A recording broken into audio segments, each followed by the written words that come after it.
Hello, how's everybody doing? Um, well, I got the other table done. The one on, let me see, the one on I got the table done, the one on superstition. Okay, I thought about it a lot. I mean, I still have to think about, even though I know what well, I had to see about which situation it went into. And it definitely fit into over excessive. Okay. Yeah, let me make sure that you can see everything. Okay, so it definitely went into over excessive, even though it says superstition. For that fact, it's that like whenever you hear something that has superstition, even if it's a movie, if it's a book, it's like, you know, stop, reject it. Even if I was reading a book and it had superstition in it, I would just like get a cringe and I would want to stop reading. It's funny because the thing about it is, when I was reading, I mean, like fiction, I didn't read that much fiction, but when I would read something, I would, I didn't come across it. The only thing is, like music, though, like I remember, like I think I already stated, um, Stevie Wonder's Superstition. There is superstitions, okay, which pretty much doesn't, like tell you to be superstitious or anything. But the problem is that you can't use your conscience. With these things, they kind of override your conscience. And it's definitely true because someone else, one of my friends, was telling me about, like I told you my problem with the cigarettes, and they had the same problem. And we both, I think she did it for a little while, but then her conscience like ran over it.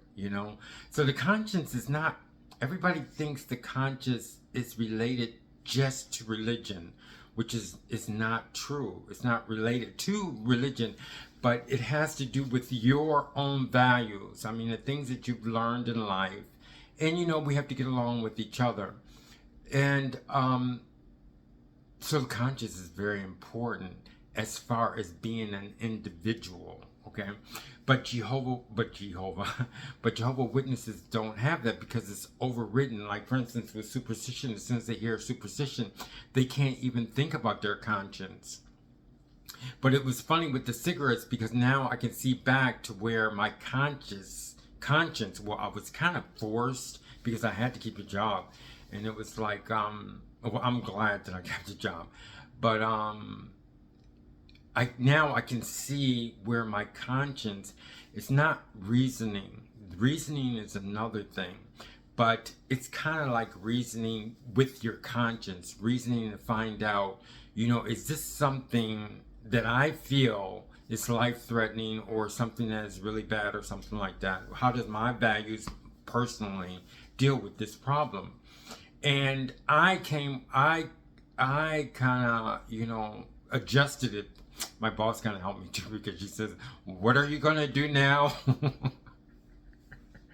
And I was like, "I'm gonna sell cigarettes." It was kind of a little bit hard. I kind of felt a little bit, but after a while, I got used to it, and I even started smoking. But anyway, so these things stop your conscience. They like stop you from using your conscience, and which is not good. But the problem is that, and let me just read it so I can tell you. I gave you enough feedback on what I wanted to talk about as far as this one, superstition, and it's not a superstition, but it is an over excessive. So that's another point, is the fact that the superstition table is not even superstition. Superstition table is an over excessive table. So now you can see how they're pretty much mixed up. But the thing about it is, it's like a recipe that they created for their people. I think it's solely to make money, to continue to make money. It seems like I mean, I can't see any other purpose. I mean, humanly purpose. I mean, they following something wicked, yes, but humans have to have a purpose too. And I think their purpose is to make money. So they make these things and they stick with them, and they know that they're affecting people in the wrong way. Okay, but now I'm gonna read this over excessive. I wish I had something else to say, but now that we have superstition, the topic is a superstition. How can I put this? Okay, the table is named superstition. This is also helping me to organize things, because now I have the different kinds of tables, and then I have the compare and contrast. So now I gotta pretty much see how I'm going to put it on the internet, because there are different kinds of tables. So I was thinking I might put it in the form of a PowerPoint kind of thing. You know what I mean? I mean, kind of not show. Kind of like they put information up on a PowerPoint, but I haven't decided yet. So now what I'm thinking, as far as the access table, I got to figure out how I'm going to present. I have to figure out how I'm going to present it on the website. So hang in there with me, okay? So here I'm going. So superstition, and that's a type of table, and then I put over excessive table. Then I have Jehovah's Witnesses. Okay, number one, no matter what, if something has the word, I don't know why I keep spelling, okay, I spelled it wrong. I'm sorry, this one I'm going to correct, because I don't want to keep doing this spelling word wrong. Okay, number one, no matter what, if something has the word superstition in it, it must be rejected by them. 2, a song, book, or a movie would be rejected if just the mention of superstition is placed in it.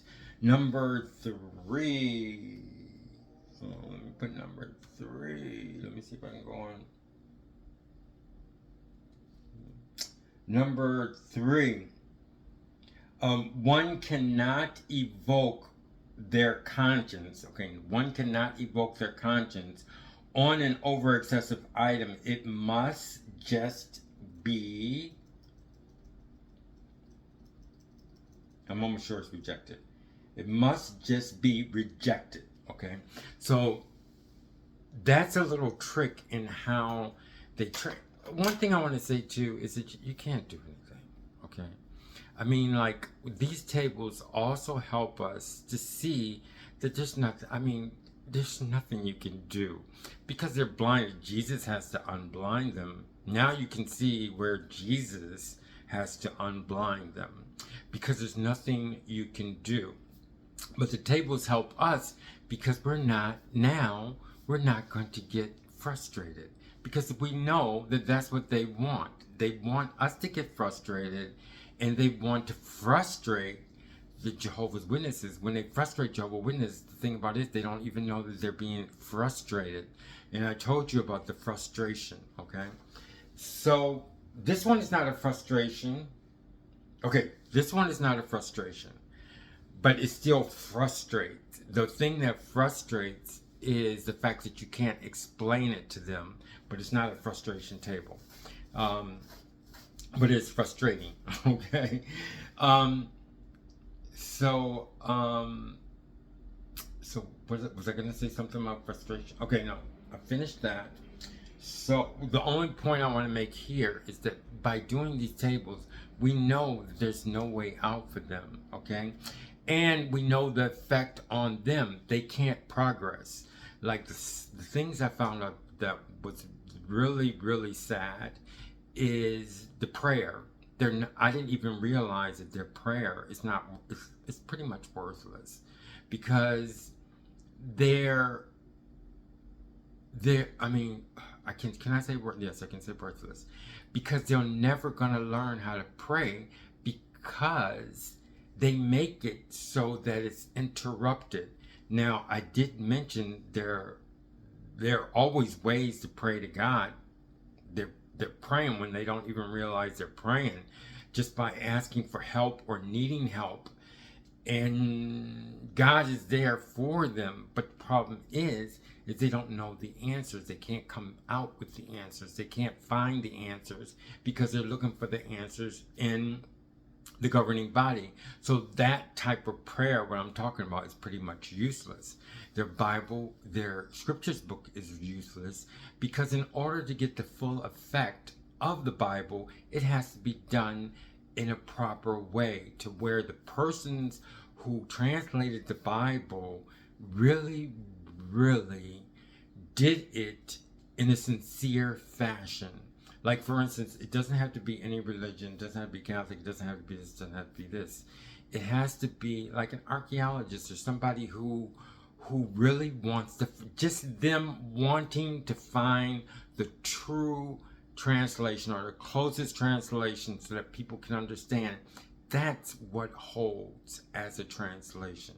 Not a translation that's trying to blind people. Okay, so that's, these points right here help us in the fact that we don't have to be frustrated, because there's nothing that we can do. We can pray for them, yes, and that really does help. But we can't be frustrated with them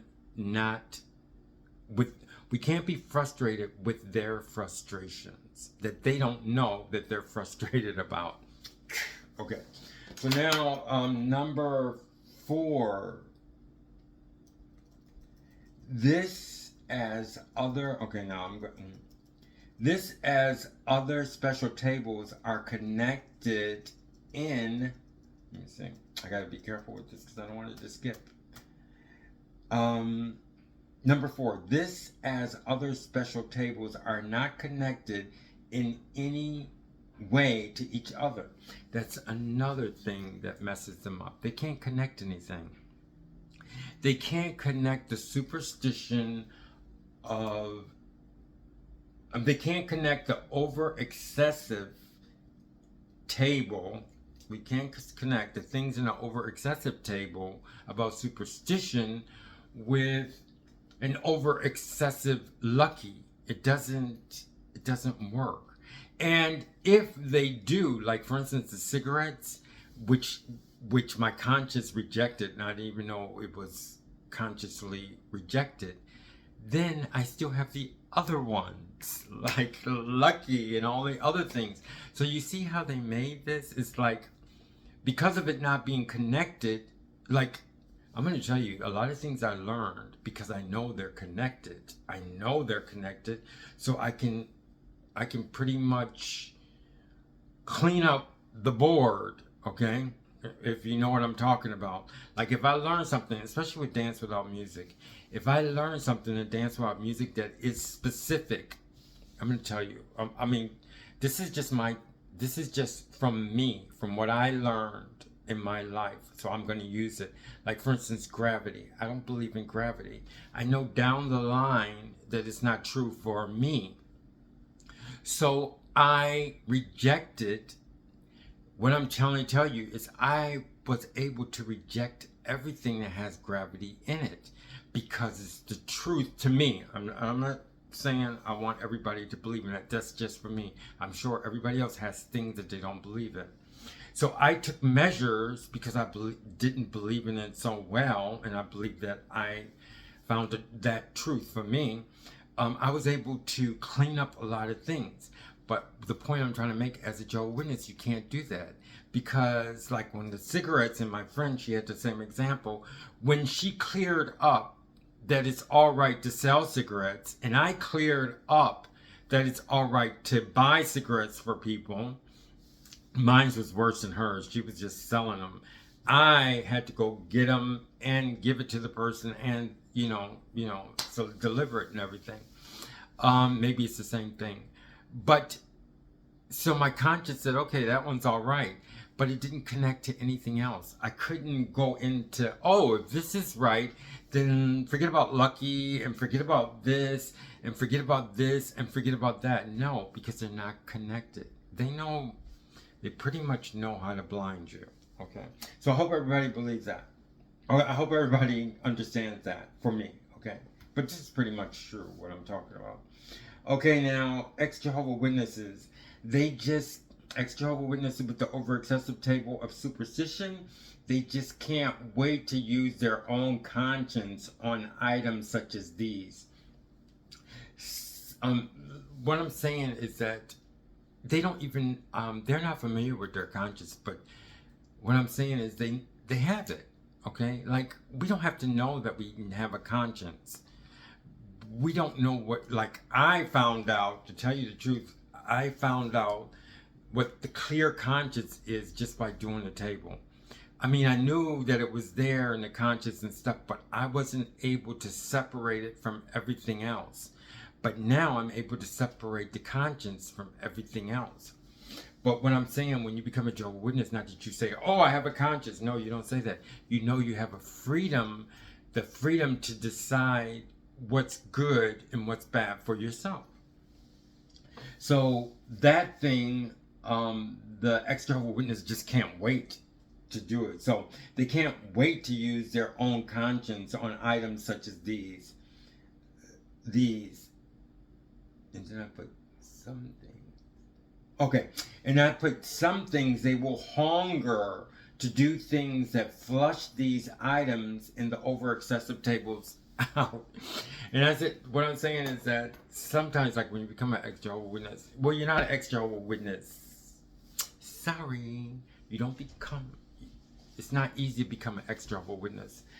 But when you come to an understanding, then you become an ex-Jehovah's Witness, okay? So there is a little cycle as far as that. But then you can't, or ex-Jehovah's Witness, I guess you can say, when you leave, it's a time that you have, you just want to, what I'm trying to say, because something happened, somebody came in and I didn't realize, but now I know. So you can't wait to use your conscience, and on pretty much a lot of things. Like, for instance, you say the superstition. Another thing too on so not just the superstitious tables, but also when somebody, like I mentioned before, when somebody says God bless you or something like that, you just can't wait to use those things. Use your conscience on your own. Okay, they will hunger for the things that flush these items. I gotta put my glasses on. Oh, am I? Okay. Flush these items in the over-excessive tables and other tables, but I just put over-excessive because we're on a table that's over-excessive. Okay, now the worldview, they have full use of their conscience and ponder to themselves what is right and what is wrong. This is something that they take for granted. I mean, they pretty much take it for granted, but it's there and it's powerful. So when they come across things such as over-excessiveness, I mean, there's over-excessive problems, mental problems, but I'm not referring to that. That's for psychiatry or therapists or something like that. I'm talking about the things that, normal things. Like, for instance, when they come across superstition, they pretty much, like, oh, what's this? Oh, okay, yeah, you know what I mean? It's like they're using their conscience, okay? So your conscience is not like praying. It's like the things that you learn from prayer, things that you learn from the Bible, things that you learn from other people. And that's what builds your conscience. So it's pretty much a personal thing. But they use that in full. And I think it's pretty much taken for granted. Okay? Because not everywhere you can do that. So that ends this for now. I have so much work to do. And this just personal work that I have to do. And thank you for dropping by. And I look forward to the next one. Let's see when the next one is.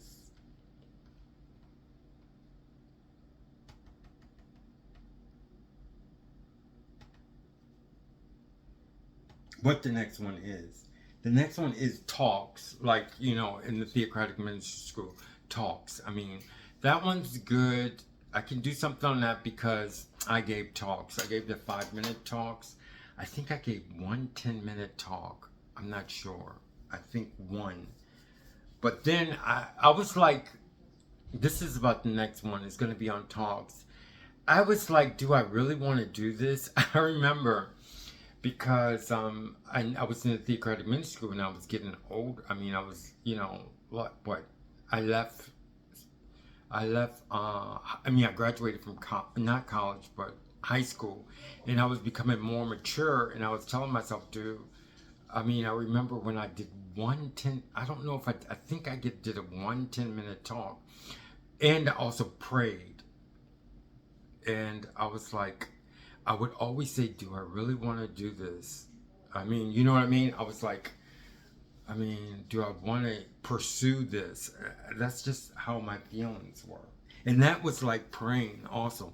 So that's what I'm saying. That's the real prayer. Like when I said, do I really, when you talk like that, I think God helps you when you, is this what I really want to do? You know what I mean? He'll help you if you want to be helped.